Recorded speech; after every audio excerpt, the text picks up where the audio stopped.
Hoy es 1 de octubre y hubo un ataque de 200 misiles de Irán hacia Israel. Este vendría a ser el segundo atentado de Irán contra Israel, cuando el primero fue el 13 de abril, donde utilizaron 320 drones y misiles. El del 13 de abril, fue el primer ataque desde que comenzó la enemistad de la Revolución Islámica con Israel en el año 1979. Entonces, mire, el primer atentado fue el 13 de abril, el segundo fue hoy, 1 de octubre, y la separación de los días, me puse a hacer este análisis, la separación de los días son 171 días. Entonces me puse a hacer averiguar qué significa el número 171 en hebreo, y dice: podría representar un concepto de santidad, plenitud espiritual, junto con la unidad divina. Ahora, Irán lanza este segundo atentado a pocas horas de uno de los días festivos más importantes de la costumbre judía, que es el nuevo año judío, que es el Rosh Hashanah. Es el tiempo donde los judíos tienen periodos de reflexión, oración, arrepentimiento y por lo general soplan el shofar. Entonces hubo un segundo atentado hoy. Primero fue el 13 de abril, hoy 1 de octubre. Ahora la pregunta que le tengo, ingeniero José Gota: ¿qué esperamos ahora? ¿Qué va a pasar? ¿Qué pasó hoy? Bueno, hoy pasó lo mismo que pasó el 13 de abril. Claro, hay una gran diferencia, ¿no? En estos dos ataques, como ya lo ha adelantado. En la guerra del 48, que era una guerra, la calificaron como árabe-israelí, igual que la del 67, no estaba Irán allí, no estaba Irán dentro de eso. Este es dentro de la nueva era israelí, desde que Israel es Estado, donde Irán ataca a Israel por primera vez en la historia.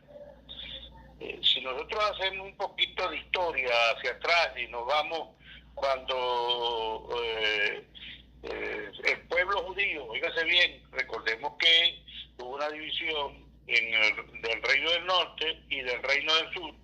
Cuando el Reino del Sur va a Babilonia y luego no regresaron todo el pueblo de nuevo a Israel, porque gran cantidad se quedó en Babilonia, y en Babilonia estuvieron allí. Los judíos comenzaron a ser comerciantes, ya habían dejado lo que su vida agrícola, y comenzaron a ser comerciantes, banqueros, y les fue muy bien. Pero después vinieron los persas, que son ahorita justamente Irán, y con los persas a ellos también les fue muy bien.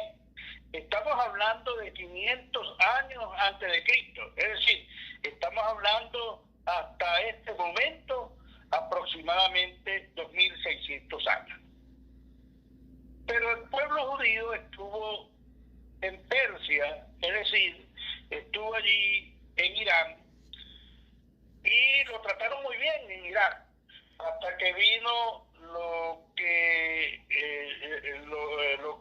se conoció como sionismo a finales de los años 1890 y principios de los 900, y comenzó allí pues ya gran parte de los judíos a ser expulsados de allí. Pero en uno de los territorios donde realmente estuvieron largos tiempos, imagínate, 2400 años los judíos, y se llevaba muy bien, era allí en Persia. Ahora, bueno, mira este conflicto allí que nace realmente con el sionismo. Cuestiones históricas que hay que analizar. Ahora, cuando observamos, comparamos, yo dije ayer, ¿será Irán capaz de atacar o entrar en guerra contra Israel? Todavía no ha entrado en guerra, ¿me entiendes? Estos son ataques momentáneos allí. Mientras tanto, Israel va a atacar está atacando ya en donde está Hezbollah, pero son ataques dirigidos, puntuales, donde ya la inteligencia israelí sabe que hay armamentos que son estratégicos para Hezbollah. Ahí es donde va a atacar, pero no alejándose de la frontera. Cuando vemos, según lo que señala, o según las cuentas o estadísticas que lleva el Instituto Internacional de Estudios Estratégicos, cuando comparamos el presupuesto en defensa, o el presupuesto militar que tiene Israel, que tiene Irán, o que tuvo Irán y Israel durante los años 2022 y 2023, el presupuesto de Irán más o menos se estimó en 7.400 millones de dólares, mientras que el de Israel se estimó en 19.000 millones de dólares. Es decir, que el presupuesto de Israel en cuanto a defensa es superior. En cuanto a la capacidad aérea, según los datos aportados por esta institución que se dedica al estudio de defensa de las naciones, Israel tiene, según ellos, alrededor de 340 aviones que van, que en gran mayoría son F-35, que son aviones que no son localizables por los radares. Es el avión tecnológicamente de mayor avance, pero también tiene los F-14, sin contar por allí los F-16 que también ellos tienen allí.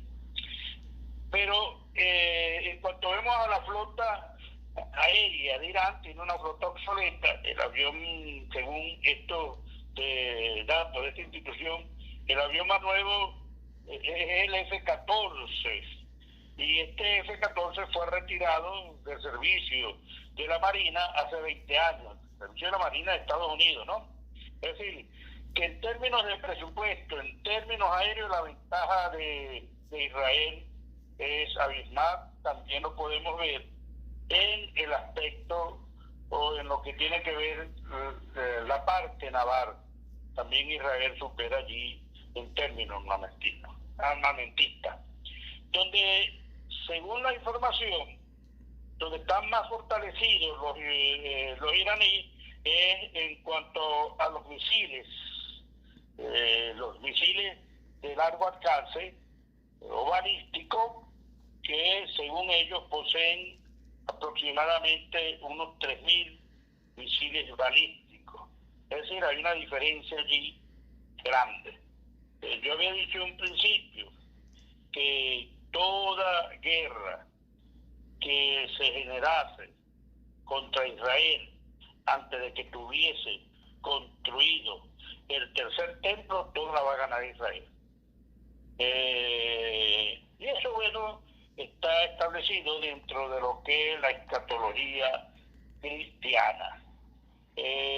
La distancia que hay entre ambos países, es importante tener en cuenta esto, es de 2.100 kilómetros. Fíjate una cuestión, qué interesante esto, que la distancia que hay entre Irán e Israel son 2.100 kilómetros, y la distancia que hay entre Yemen y Israel son 2.200 kilómetros. Y fíjate que Israel atacó allá a Yemen con 100 aviones, el último ataque que tuvieron allí, demostrando que son capaces de ir a cualquier sitio para atacar a sus enemigos. Entonces,